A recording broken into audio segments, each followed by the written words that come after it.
The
Roman military possessed superior military tactics and strategies, and these innovative techniques of blitzkrieg and scorched earth were studied and implemented by the modern armies of Napoleon Bonaparte and Adolf Hitler.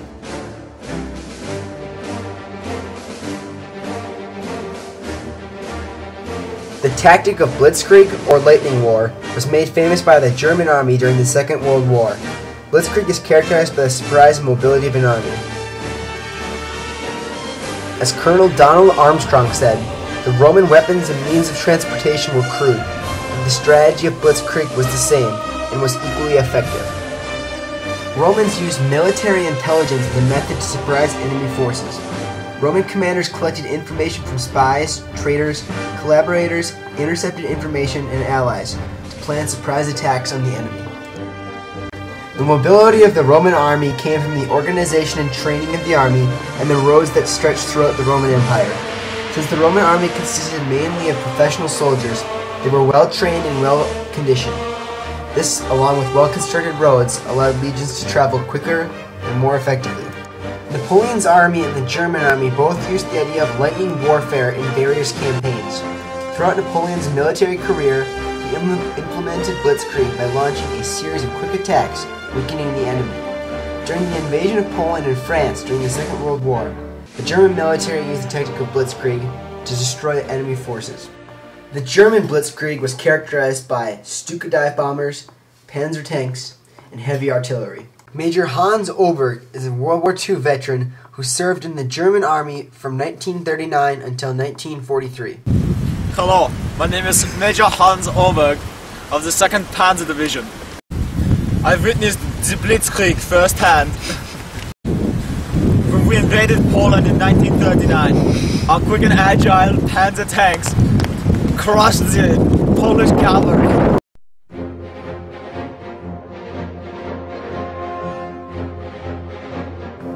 The Scorched Earth policy is a military policy calling for the heavy destruction of crops, livestock, buildings, and other infrastructure in an area of operation by an army in order to leave nothing of value to the enemy. In the Second Punic War, the Carthage army under the command of Hannibal used the Scorched Earth policy and destroyed and burned the Roman countryside. So when Rome defeated Carthage in the Third Punic War, they captured the city. They completely destroyed the once mighty empire. Hello, it's Clark Wilson. I'm here at the site of the Third Punic War between Scipio, the Roman general, and Hannibal.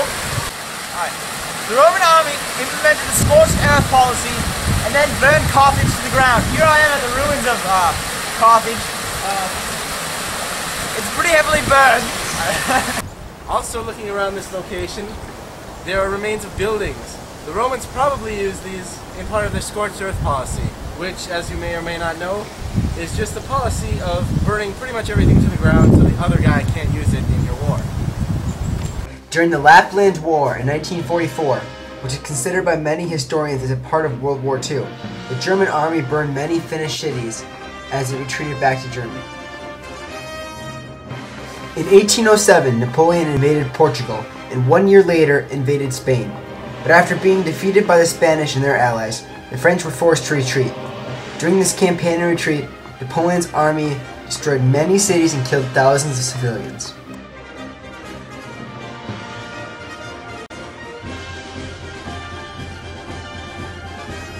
Conscription is the mandatory enlistment of a person into a country's military.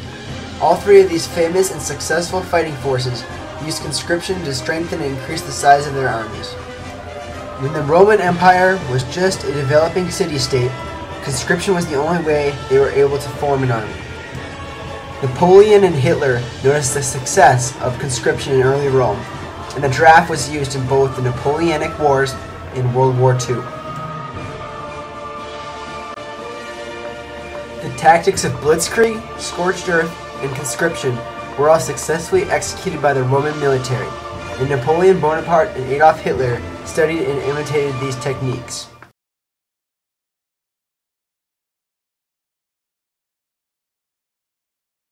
5 to Clark Wilson again. I've stumbled upon this native African hut, so we're gonna go see if there's any inhabitants in it. So let's go check it out.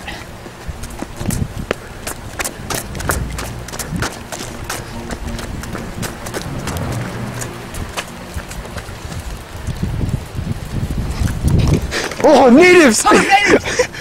There's a native tree!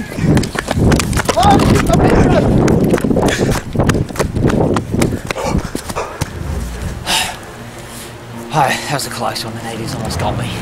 Oh gosh, they're actually...